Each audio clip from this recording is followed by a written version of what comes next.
Hello, hello. Good morning po sa inyo ang lahat dyan.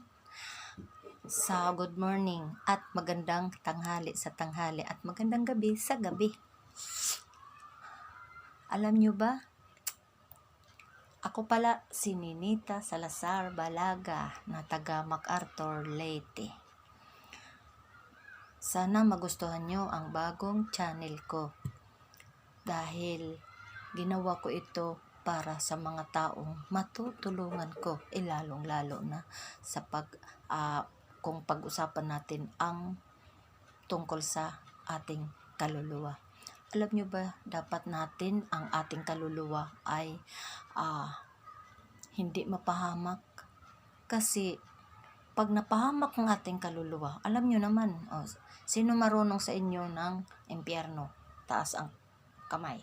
Yan, ang sinasabing impyerno, doon pupunta ang ating kaluluwa.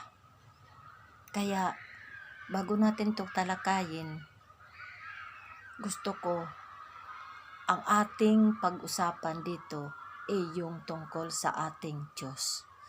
Uunahin ko nung unang-una, nung wala pa ianak si Jesus. Bago ianak si Jesus, ang ating Diyos noong unang panahon, dito sa lupa siya. Kasi nung unang panahon, nung wala pang langit at ang lupa, ginawa niya ito. Pero marami na siyang kasama. Alam nyo ba, ang kasama niyang anghel, milyon-milyon na anghel ang kasama niya. Kaya naisipan niya na gumawa ng langit at lupa.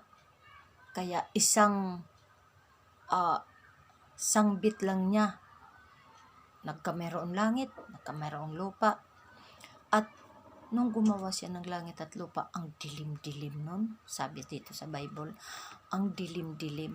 Kaya naisipan niyang ihiwalay ang dilim at ang liwanag. Dahil kung puro dilim, lahat ng mga tao na gagawin niya, matutulog. Lagi tayong natutulog. At kung wala namang gabi, lagi tayong magtatrabaho, di ba? Kaya hiniwalay niya ang gabi at hiniwalay niya ang liwanag. Pagkatapos, pinangalanan niya ang gabi na pinangalanan niya ang dilim na gabi at pinangalanan niya ang liwanag na araw. Ayan. Pagkatapos, fast forward, gumawa siya ng tubig na dagat, tubig na tabang, lahat ng mga isda sa dagat at lahat din ng mga isda sa tabang.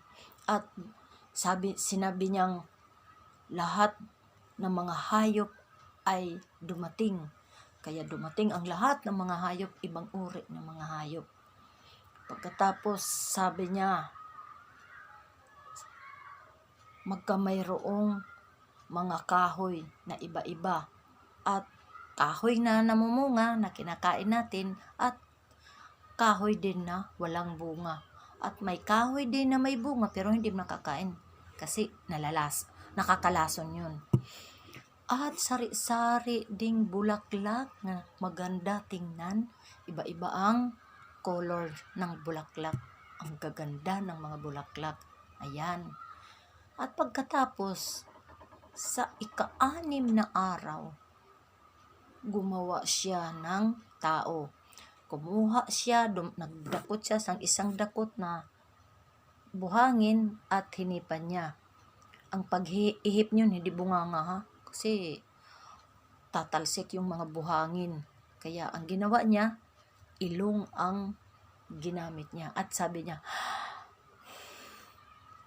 ayan, nagkamayroon tao.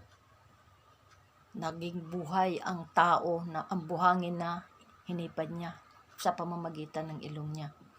At natuwa siya sa kanyang mga ginawa. Yung tao, ginamit niya ang kamay niya at ang ilong niya. Pero ang bituin, ang araw, ang buwan, tubig, dagat, mga hayop, mga tanim, mga kahoy, at mga isda, words lang ang ginamit niya. Nung sinabi niyang magkaroon ng hayop, magkaroon ng isda, dumating, magkaroon ng lahat ng mga sari-saring mga prutas, sari-saring mga flower. Pero yung tao, ginawa niya sa pamamagitan ng kamay niya. Pagkatapos, ilinagay niya si Adan doon sa malinis na lugar. Yan ang tinatawag na Holy Land. Linagay niya doon sa Eden. Tapos nung tumingin si Adan, lahat ng elepante nakita niya dalawa, ahas dalawa, nakita niyang manok dalawa, baboy dalawa, at saka kabayo dalawa, baka dalawa, as in tag dalawa. Pero siya, nakauri niya, isa lang. Kaya sabi niya, Panginoon, lahat dalawa nakikita ko, ba't ako isa lang? Kaya linapitan siya ng Panginoon. Pero yung Panginoon natin noon, yung Diyos natin, hindi nakikita dahil espiritu yun. Hindi naman pwede makita natin, mamamatay tayo at mabubulag kasi yung mukha niya, grabe ang power noon. Pagkatapos sabi ng Panginoon, matulog ka Adan. Kaya natulog si Adan. Kumuha ang ating Diyos ng isang buto. Hindi kumuha ang ating Diyos ng buto sa kamay. Hindi kumuha ng buto sa paa. Pero alam nyo kung saan nakuha? Alam ko, alam nyo na. Dito sa tapat ng puso. Kaya kinuha dito ang buto sa tapat ng ating puso sa left para mahalin ang kanyang asawa. Iwan ko lang sa ibang mga lalaki. Kapag hindi natupad ang gusto niya, ganyan. Buti kung ganyan lang. Minsan iniitak, pinapatay pa. Kakatakot. Kaya dito kinuha para mahalin. Kung dito sa kamay, suntok. Kahit nga hindi sa kamay at sa paa, sadista yung ibang asawa. Maliban lang sa nagmamahal talaga. Pinairal niya na dito sa puso ang buto niya. Pagkatapos, nung nakita na ni Adan yung babae, nagulat siya. Pero wala pa silang isip. Wala pang isip. Hindi niya nakita na, ay nako, ba't hubad yan? Hindi alam ng tao noon. Kaya pinanalanginan sila ng Diyos. Kumbaga ngayon, sa kapanahunan, kinasal sila. Sabi niya, ibibless ko kayo. Padamihin nyo ang inyong mga anak. Yung mga supling nyo. Lahat dito sa lupa, lahat dito sa Eden, kakakain sila ng prutas, isda, hayop, maliban lang sa isang kahoy sa gitna. Huwag nilang kainin dahil tatanda sila at mamamatay. Kaya sinabing tatanda, kung hindi kumain noon, hindi tayo tatanda. Kahit 500 na yung edad natin, ang postura natin, parang 20 years lang na mukha. Ayan. Pero kumain sila. Kaya namamatay, hindi pa nga ni aabot ng 50, aabot ng 30, kahit bagong silang. Pag ayaw na ng Diyos na mabuhay, di ba namamatay?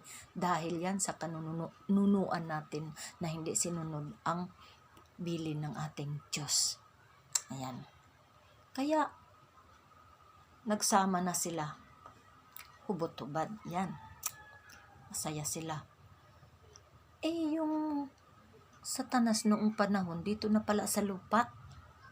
Kaya, pumasok ang espiritu niya sa katawan ng ahas. At sabi ng ahas, huwag kayong maniwala sa Diyos. Hindi kayo mamamatay. Tingnan nyo, kumain ako ng prutas. Hindi ako namamatay. Pero, pag kumain kayo, gagaya kayo sa Kanya. Malalaman nyo ang masama at mabuti at masama. Kaya, binigyan si Eva ng prutas. Kumain si Eva. Nung kumain si Eva, hindi pa yun matatalab. Diba? Ang katawan ni Eva galing kay Adan. Kasi yung buto na kinuha ng Panginoon, kumuha rin ng maliit na laman ang Diyos para ibalot sa buto. Tapos, hinipan din niya. Pagkatapos, sabi ng ahas, sige, subuan mo yung lalaki. Kaya yung asawa niya, sinubuan niya. At yan, parang kumidlat ang langit. At nalaman nila na hubad pala sila. Sabi ni Iba, naku, ano ba to? At sabi din ni Adan, yan ang reaksyon nilang dalawa. Kaya tumago sila. Kumuha sila ng dahon para itakip dito. Nung narinig nila na parang may lumalakad, tumago sila sa mga tanim at tinawag sila ng Diyos. Adan, Iba, saan ba kayo? Sabi ni Adan, Panginoon, andito kami, tumago. Kasi nahihiya kami. Bakit kayo tumago? Hubad po kami. At sinong may sabing hubad kayo? Kinain nyo ba ang pinagbabawal kong kahoy? Kaya sabi niya, si Iba, pinakain ako ng bunga. O bakit mo, Iba, sinuway mo ang bilin ko? Sabi ng ahas, kainin ko daw, hindi naman kami mamamatay. Kaya nagalit ang Diyos sa ahas. Nung unang panahon, ang ahas may paa, yung parang lizard. Gumaganyan. May paa. Kaya sabi ng Panginoon, mula ngayon, gagapang ka na. Kaya mula noon, ang ahas ay gumagapang. At sabi ng Diyos, ikaw ahas, kakagat ka sa paa ng babae. At ikaw babae, dudurugin mo ang ulo ng ahas. Kaya hanggang ngayon, pag nakakakita ng ahas, ulo kaagad ang tinitira. Ayan. Hanggang sa nanganak si Iba at Adan, pero pinalayas ng Panginoon doon sa Holy Land. Kasi sabi ng Panginoon, mula ngayon Adan, hindi ka makakakain kung hindi ka papawisan. Maghirap muna ng trabaho mo bago ka makakakain. Kaya yan. Kaya tayo, pag nahihirapan tayo, nasa Bible na yan, nasulat na yan, na dapat maghirap tayo bago tayo makakakain. Maliban lang sa taong hindi nag-iisip sa kahirapan ng kapwa, kinukuha lang, di ba? Yung sinasabing magnanakaw. Katapos, nanganak si Iba at Adan. Ayan, si Abel at si Cain. Pero alam nyo ba si Abel, mahal na mahal ng Diyos? Mahal na mahal ng Diyos si Abel kasi nagsusunog siya ng unang anak ng hayop niyang karnero. Ayan. Kasi gusto kasi ng Diyos yung alim yun, yung amoy. Ayan. Pagkatapos, di pareho sa pare pag nagpapausok ng insenso, pangtaboy naman ng pag nakakaamoy yung mga bad spirit, umaalis. Ayan, pero ang Diyos iba. Pag nakakaamoy siya ng sinunog na inihaw ng mga hayop, unang anak, kasi malinis yung unang anak na mga 1 year or 2 years pa lang, yan, iniihaw yan. Gusto niya ng alim yun, yung usok. Yan, nung unang panahon. Pero ngayon, hindi na niya gusto yan. At pagkatapos, pinatay ni Cain si Abel. Kasi nainggit siya. Kasi mahal niya yung si Abel. Kasi gusto niya yung ginawa niyang papausok, pagsusunog ng unang anak ng karnero. Si Abel, kumuha din siya ng mga prutas, gulay, pero ayaw ng Diyos, kaya hindi niya pinanalanginan. Nagalit si Cain kay Abel. Kaya nagtungo sila sa malayo sa bahay nila. Doon pinatay niya si Abel. Kaya nagalit ang Diyos sa kanya. Pinalayas siya, umalis siya ng malayo. Pagkatapos, si Iba at si Adan, marami ng nag-anak-anak kasi sila pa lang ang tao, di ba? Kaya ang mga tao na galing kay Iba at Adan. Noong unang nga panahon, ang mga magkakapatid lang muna ang nag-aasawa-asawa. Example, ang ate doon sa bunso na lalaki, yung gitna, ganyan, pag ganyan-ganyan lang. Example, ito ang pinangasawa niya, ito, at ito naman, ito. Kasi marami silang anak, ayan. Kaya, nagdami silang anak. Kaya yung anak nila, fast forward, mga anak-anak naman. Tapos, yung apo nila, nag-apo-apo, yung pamangkin, yung ano nila, yan. Bale, salinlahi, marami na silang lahi. Kaya, dyan, na anak si David. At si David, nag-anak naman kay Jose, na kasintahan ni Maria. Kasi nagdami na yun, di ba? Dami na. Kasintahan ni Maria. Pagkatapos, nakita ni, hindi ko na lang binanggit si Noe. Diniretso ko na lang kay Jesus. Nung nagkita si Joseph at Maria, ayan, nagka-engage na sila. At si Maria, nakita ng ating mahal na Diyos na lahat ng babae doon sa doon sa Israel, siya ang napili niya, si Maria, dahil malinis. Kahit pag halik lang ni Jose o pag hawak, hindi siya napapahawak. Kaya naisipan ng ating Diyos na pumasok sa katawan ni Maria. Take note, pumasok ang ating Diyos sa katawan ni Maria. Ayan. Yung ating Diyos na gumawa sa langit at lupa.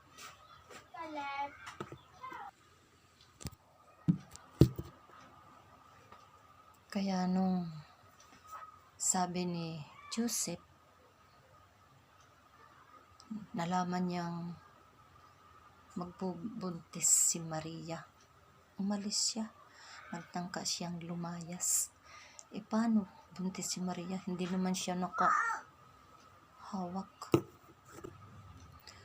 Nagpakita ang anghel kay Maria at sa panaginip.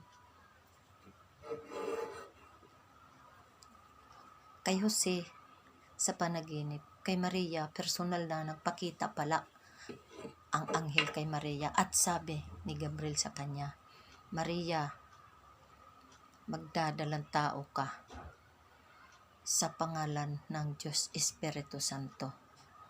Magdadalang tao ka at manganganak ka ng isang lalaki, pangangalanan mong Jesus.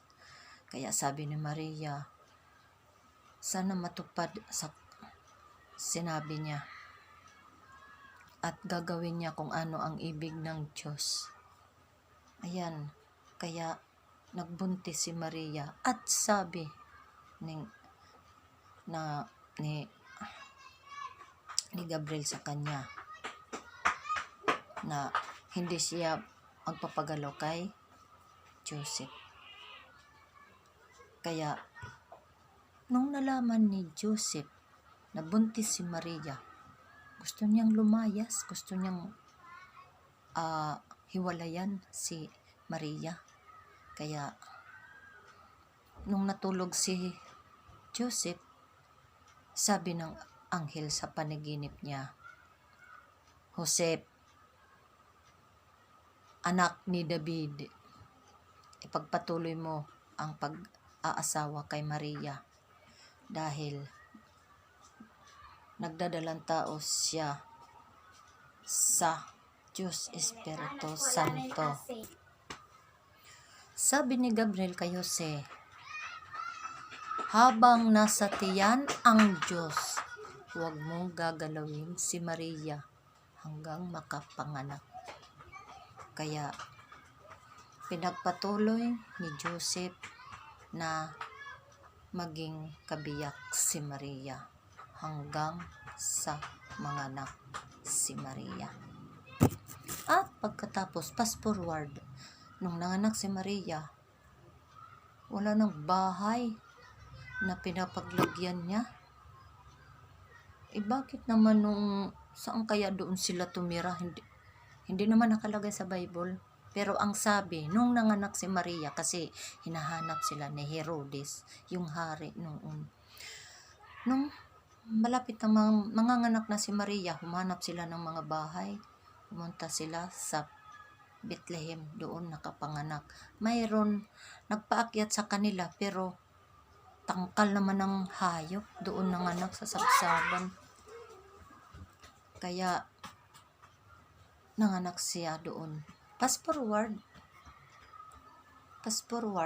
nung nanganak na si Maria, nagpakita ang anghel sa kanya. Sabi niya, Maria, Joseph, dalhin mo ang mag-ina.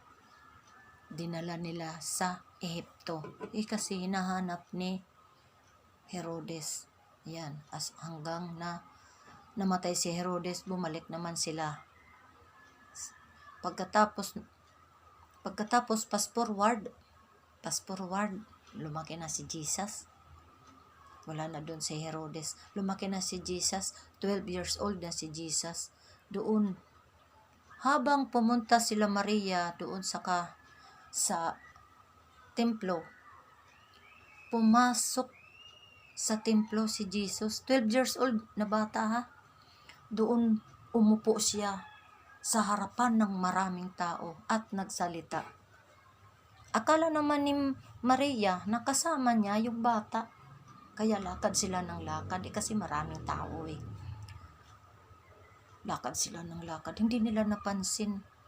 Nung paglingon ni Maria, wala na si Jesus. Kaya, rewind muna tayo.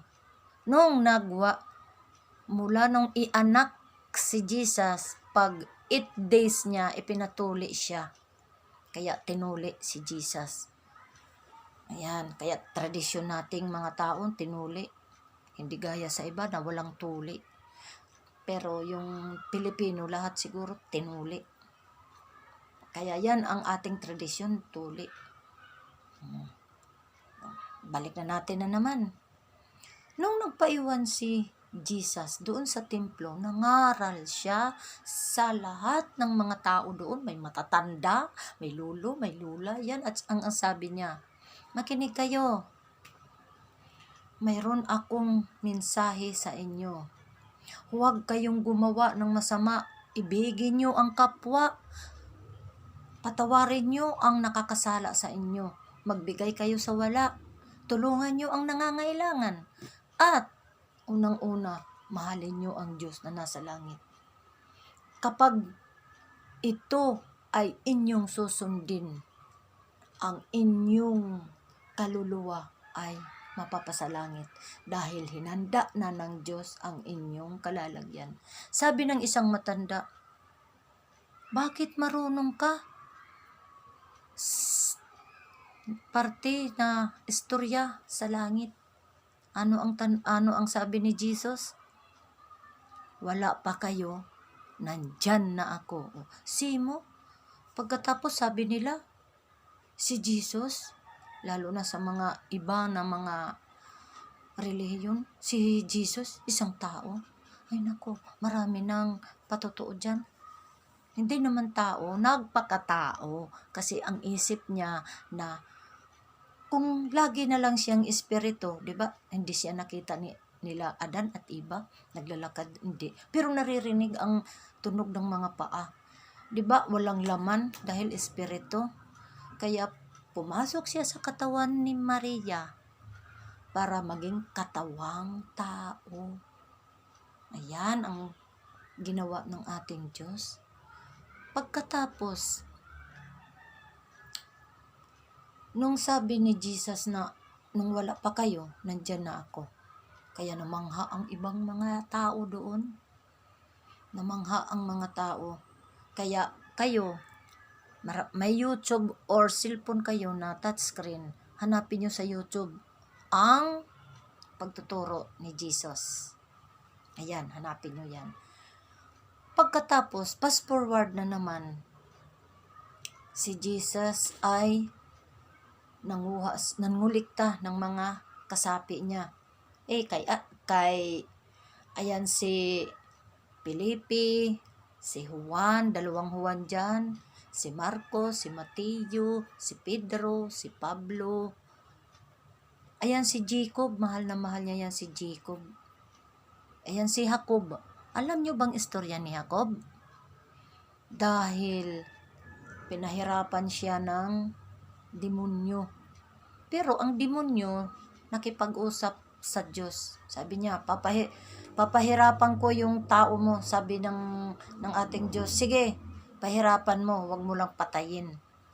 Kaya nung ang lahat ng mga anak ni Jacob pinatay ng dyablo, pati pa ang lahat ng mga ari-arian niya, example, mga hayop, tinamatay niya. At saka si Jacob, lahat buhok lang ang walang galis, walang bukol, lahat. Nabulok siya, ang baho-baho. Nagalit nga ang asawa niya. Sabi ng asawa niya, mananampalataya ka pa? Na wala na nga tayong anak, wala na tayong hayop. Mahirap pa tayo sa daga, mananampalataya ka pa sa Diyos. Anong sabi ni Jacob? Bakit mananampalataya ka lang ba? Pag mayroon ka, ngayon na walang-wala, hindi ka na mapupuri sa Diyos. Kaya, kahit siya pinahirapan, pero ibinalik ang kanyang kayamanan ng ating Diyos. Kasi nakita talaga ng Diyos na sincero siya sa kanya. Kaya, alam nyo ba, ang Jacob na pangalan sa kanya, kaya dyan nagsimula ang pangalan Israel na lugar. Ang pangalan ni Jacob, pinalitan niyang Israel. Kaya, tayo ngayon mayroong Israel. Pero, ayaw na ng Diyos na Israel dahil masasama na ang ibang tao. Kaya ang taga-Israel may bomba na ngayon dahil nasa Bible yan. Nagagalit na. Sabi ng Diyos, nahihirapan na siya sa kapipigal sa kanyang galit. Sabi niya, kaya itataasan niya ang kanyang kamay para sa mga sangkatauhan. Ayan, wag muna tayo dyan. At nung lumaki na ang hanggang lumaki na ang ating Panginoon, kaya nung lumaki na siya, nagkuha na siya ng 12 na disciples. 12 na disciples. Alam mo ba, ang pagkukuha ng mga tao, ang pangalan niya ay magpupukot. Kung sa winaray magpupukot ba sila, mangingisda. Kaya mga kapatid, kung mayroon kang sasabihan, pangangaralan na dyan sa inyong lugar na tao, tapos maniwala sa iyo, yan, nakahuli ka na ng isda. Pero hindi isda na isda ha, yung kinakain, tao na isda. Yan ang sabi ng ating Diyos kay Simon at Pablo at Juan.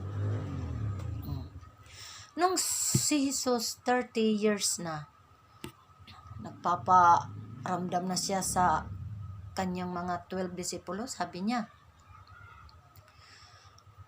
ako, pag kakalungin ako ng tao na masasama, papatayin daw siya. Sabi nga ni Pedro, wag sana Panginoon, nagalit ang ating Panginoon, lumayas ka Satanas. Pero hindi si Pedro ang Satanas yung nagsalita sa kanya, kasi sabi ni Pedro, sana wag na Panginoon, kasi ayaw niyang maano si Jesus. Pero sabi ng Diyos, dapat kayo manalangin araw-araw. Manalangin kayo sa ating Ama, sabi niya. Tapos, pag wala na siya, ipagpatuloy ang pangisda nila sa mga tao. Ipangaral, magmensahe, at sabihin nila na maniwala kayo sa Ama na nasa langit. Anong sabi ni Felipe? Panginoon, bakit lagi kang nagbabanggit ng iyong Ama? Ba't hindi mo ipinakita sa amin ang iyong Ama? Anong sabi ng ating Panginoon? Ano ka, Felipe? Ang tagal na nating nagsasama, hindi mo pa ako kilala? Ang Ama at ako ay iisa. Ayan.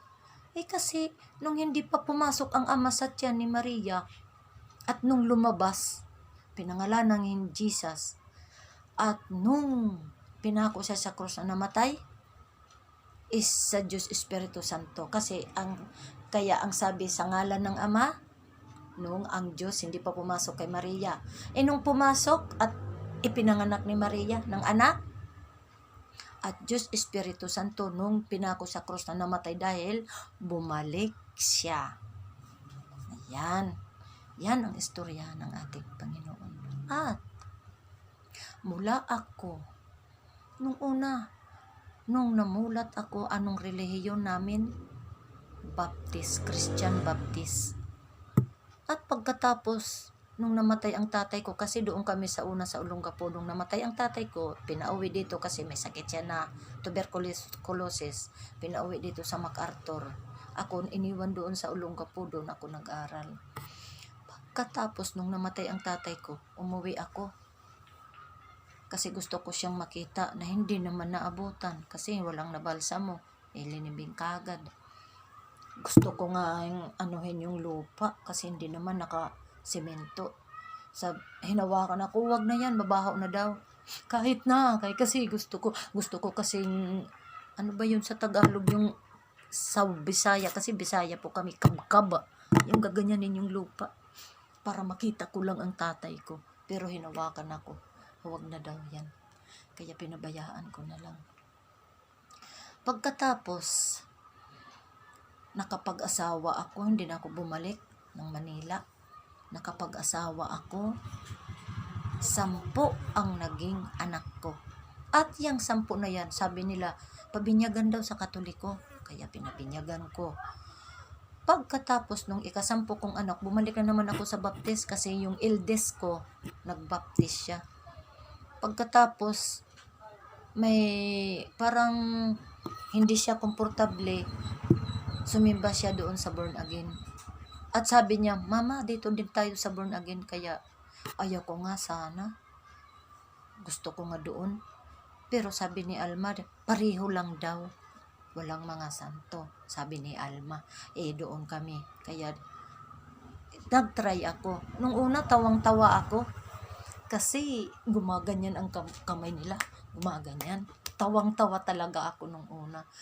Pero nung pangalawa at tatlo, parang may pumasok sa aking katawan na presensya. Kaya umiyak ako ng umiyak. Tapos, hanggang nagtatlong taon na ako. Nung nagtatlong taon, sabi ng pastor namin, dapat kami mag-fasting. Nung unang fasting ko, parang hindi na ako makakalakad. Parang umangata yung paa ko sa lupa dahil sa gutom. Kaya pag yung almusal, pananghali, walang kain. Gabi lang kami kumakain. Kaya pag gabi, ang dami kong kinakain. Sabi ko, kainan na. Binibilisan ko pagluto para makakain. At yan, nung unang fasting ko, yan ang unang miracle na dumating sa buhay ko. Nakakakita ako ng krus na mahaba, itim. Pangalawa, kala ko lang na ano lang ako ng mata. Ginaganyan-ganyan ko, kurap-kurap ko yung mata ko. Kurap-kurap ko yung mata, sabi ko. Pero nandiyan pa rin ang krus na maitim. Kurap-kurap ko na naman. Lumingon ako. Nung pagkita ko, kalapati na nakababa. Pagkatapos, kurap-kurap ko na naman, hindi pa nakuha, nandiyan pa yung kalapating puti na nakababa. At pagkatapos, nung kinurap-kurap ko na naman, nakita ko yung ulo dito, hanggang dito lang. Tapos umiilaw dito. Kaya natakot ako. Sabi ko, ano ba yung nakikita ko? Kaya gunanyan ko yung mata ko kasi gabi yun. Sa labas ko nakita, sa namin sa dingding kasi may butas. May butas, diyan ko nakita. Pagkatapos, ayan, pinikit ko ng mata ko. Tapos nung pagtingin ko, nandyan pa, kaya hindi na ako dumilat. Pinikit ko na lang hanggang nakatulog ako. Ayan ang una kong fasting. Pangalawa ko pong fasting, nakarinig ako ng kanta galing sa langit. Yung ganito,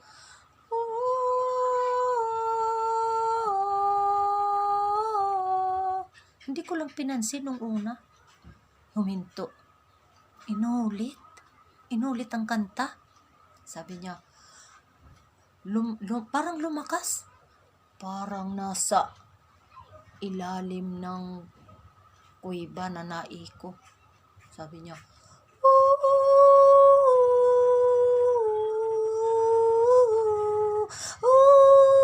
tapos, kasi humihiga kami noon, 3 o'clock ng hapon. Sabi ko sa asawa ko, B, narinig mo yun? May kumakanta. Sabi niya, kalagitnaan kami kaya ng, ano ba yung field, yung inaano ng palay? Ng palayan, ng tataniman ng palayan. Tapos may palawan pa na, hindi pa siguro kayo nakakain. Sinasabing palawan, yung palawan na parang kamote. Tapos, yung bahay namin, may leak. Sabi ng asawa ko, ang ate ko, nagpapakain ng baboy, isa na, ganito ang nadinig ko. Ganyan sana ang madidinig ko, kaso hindi talaga kanta. Ayan ang ikalawa kong fasting. Nung ikatlong fasting ko na naman, kahit ginugutom at kahit magutom, ang ideya ko, hindi na ako gabi lang ang kain.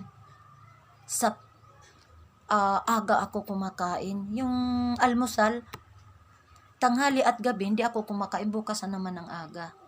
Kasi yung aga, di ba, marami tayong trabaho, kaya aga lang ako kumakain. Nung ikatatlo kong fasting, yung una, nakakita ako ng cross, tapos dove sa lapati, tapos ulo na umiilaw. Pagkatapos yung pangalawa,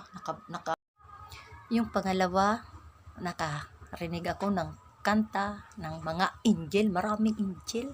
Ang sarap pakinggan. At ang ikatlong fasting ko, di ba, tuwing madaling araw, nagjo-journal ako. Ang journal, nagbabasa ako nitong Bible. Nagbabasa ako ng Bible.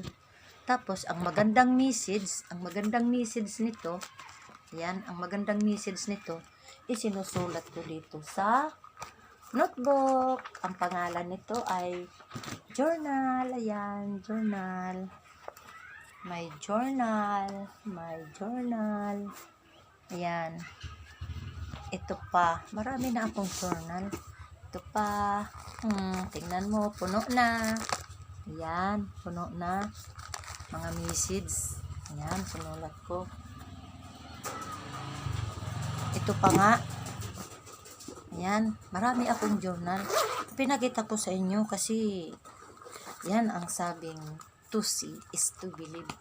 Ayaw ko naman sabihin na yan. Lahat ng mga sinabi ko totoo. Kung hindi totoo, walang dahilan na ba't nandito ako ngayon para isi-share ko sa iyo ang lahat ng mga natanggap ko na kabutihan galing sa Panginoon. At ang ikatatlo kong fasting, ang sinasabing fasting na hindi kumakain, pray and fasting. Yan. Pag magpa-fasting kayo, ipipray mo ang taong gusto mong iwiwis na sana, o example, may sakit para siya gumaling, kaya nagpasting ka. Ikaw ang magsasacrifice, magpapasting ka. Lagi kang babangon ng madaling araw para mag-journal. Marami na akong journal, di ba? Ayan, journal ko.